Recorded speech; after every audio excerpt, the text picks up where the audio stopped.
আমলাদের কাছে আর দ্বারস্থ হতে চাই না। আমরা বুঝে গেছি, হারিয়ে গেছে বিশ্বাস, আর নয় মিথ্যা আশ্বাস। আমরা যদি আমাদের রেজাল্ট নিতেই হয়, আমরা বর্তমানে বৈষম্য বিরোধী সরকার আছে, আমরা সরকার প্রধানের কাছ থেকে আমাদের দাবির বিষয়ে আমরা জানবো। এবং যেহেতু আমাদের এখানকার ডিসি স্যার আজকে কালকেও ছিল, আমরা কোথাও প্রত্যেক জায়গাতে বাধা সৃষ্টি হচ্ছে, কিন্তু স্যার আমাদেরকে সাহায্য করতেছেন এবং ডিসি স্যার কথা দিয়েছেন আমাদেরকে আগামী রবিবারে স্বরাষ্ট্র উপদেষ্টার সাথে দেখা করাবেন। আমরা আমাদের ভিকটিম পুলিশ পরিবারের উদ্দেশ্যে বলতে চাই, আপনারা এই যে মিথ্যা আশ্বাসে আমাদের 2 জন পুলিশ সদস্য ভিকটিম সদস্য মারা গেছে হার্ট স্ট্রোক করে, কালকে বাদ জুম্মা প্রত্যেক মসজিদে আপনারা যেখানে অবস্থান করবেন তাদের রুহের মাগফিরাতের জন্য দোয়া কামনা করবেন। এই গতকালকের বন্ধের দিনের কর্মসূচি ঘোষণা করলাম এইটা। এবং রবিবারের দিন আপনারা কেউ ঢাকা ত্যাগ করবেন না, ঢাকাতেই থাকবেন, আশেপাশেই থাকবেন। রবিবারের দিন আমরা স্বরাষ্ট্র উপদেষ্টা স্যারের কাছ থেকে, আইন উপদেষ্টার কাছ থেকে আমরা আমাদের এই যে চাকরিপূর্ণ বহালের আমাদের বৈধ দাবি আমরা যুক্তি তর্কে আইনগতভাবে আমরা প্রমাণ করেছিলাম। বিধায় আমাদের এই দাবি নিয়ে আবেদন দিতে বলেছিল হেডকোয়ার্টার, কিন্তু আমরা বুঝতে পারি নাই মিথ্যা আশ্বাসে আমাদেরকে জীবিত লাশ বানিয়ে রেখেছে। আমি বিশেষ করে এইখানে কর্মরত ডিসি স্যার আছেন, দায়িত্বরত স্যারের দৃষ্টি আকর্ষণ করবো। মাসুদ স্যার, আপনি দেখছেন কালকে থেকে আমাদের সাথে আছেন, প্লিজ স্যার আমাদেরকে অন্তত পক্ষে রবিবারে বাধা দিয়েন না। আমরা কথা দিচ্ছি, আমরা সুশৃঙ্খল ছিলাম, সুশৃঙ্খল থাকবো এবং আমাদের দাবির বিষয়ে সরকার প্রধানকে জানাবো। আমরা সরকার প্রধানের কাছ থেকে আমাদের দাবির বিষয়ে আশ্বস্ত হব। আজকের কর্মসূচি কি এবং এরপরে আপনারা অবস্থান করবেন কিনা? এবং আজকে আপাতত অনেকে ক্লান্ত, অনেকে না খেয়ে আছে, অনেকের পকেটে টাকা নেই, চাকরি নেই, কি করবে? তারা তাদের গন্তব্যস্থলে চলে যাবে আজকে যে যার মতো সুশৃঙ্খলভাবে। কালকে দুপুরে 5 জুম্মা আমরা যারা ঢাকায় আছি বা আশেপাশে 5 জন 7 জন 10 জন করে এক মসজিদে যাব এবং আমাদের এই মিথ্যা আশ্বাসের জন্য স্টক করে মারা গেছে এসআই মিজান, আরেকজন পুলিশের ওয়াইফ, তাদের রুহের মাগফিরাতের জন্য আমরা দোয়া কামনা করবো। এটা আমাদের কালকের কর্মসূচি আমরা বন্ধ রাখছি না।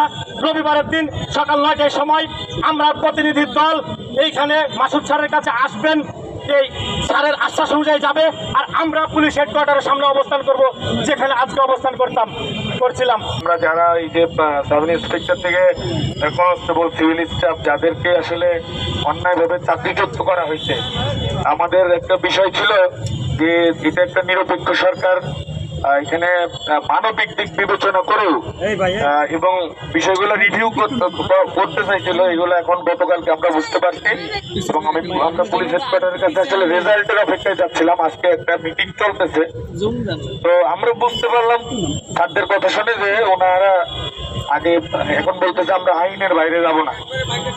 তো আইন নিয়ে বিবেচনা করলে তো তারাই এখানে যারা পুলিশ হেডকোয়ার্টারে আছে তারাই তো এই আইন তো মানে বিগত সরকারের সময় বেনজি স্যার বা মামুন স্যার যারা ছিল, এখন যারা বিগত সরকারের দোসর, তারাই কিন্তু এই আইন তৈরি করছে।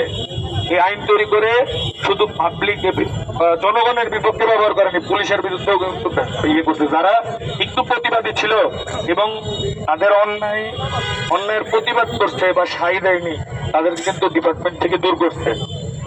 তো আমরা গতকালকে রেজাল্ট জানার পরে আমরা কর্মসূচি দিয়েছিলাম যে আমরা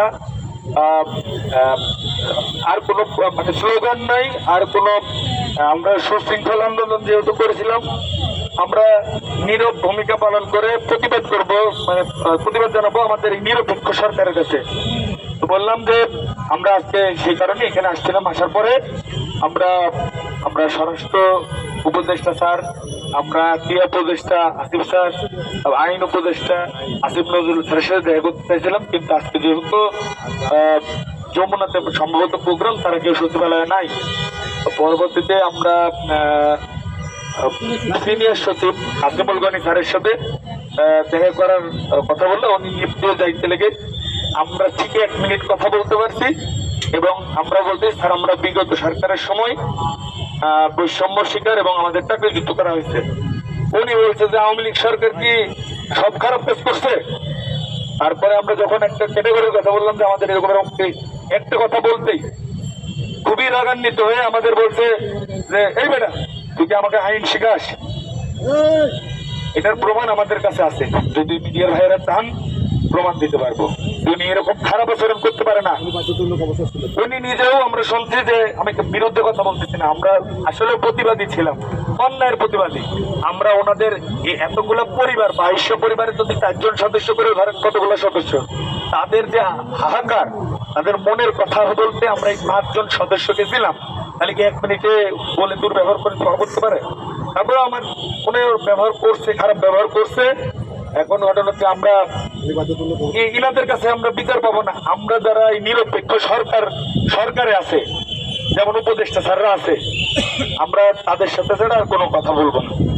আমাদের ডিসি স্যার আছে এখানে, এবং যারা আছে তাদের কাছে একটা আহ্বান স্যার থাকবে যে স্যাররা যেন আমাদের একটু উপদেষ্টা স্যারের দৃষ্টি আকর্ষণ করে, ওইখানে যারা দায়িত্ব আছে, আগামী রবিবার, ঠিক আছে, আগামী রবিবারে আমরা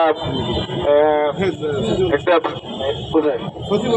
আচ্ছা আমাদের কর্মসূচি ঘোষণা করবে আমাদের মুখপাত্র আছে বা আমাদের প্রধান সমন্বয়ক আছে। এখন আমি যেহেতু সচিবালয়ে গেছিলাম আমরা সবাই, এই জন্য আর কি আমরা নিরাশ হয়ে আসছি। তবে ইনশাল্লাহ সফল হব হয়তো, বা আমরা এই সরকারের যারা উপদেষ্টা আছে নিরপেক্ষ সরকারের, এবং আপনারা যদি পাশে থাকেন তাহলে আমাদের সাথে প্রত্যেকটা অন্যায়ের বিচার আমরা হয়তো পাবো। এই বৈষম্য কিন্তু এখানে দূর হয়নি, বৈষম্য নতুন করে সৃষ্টি হয়েছে।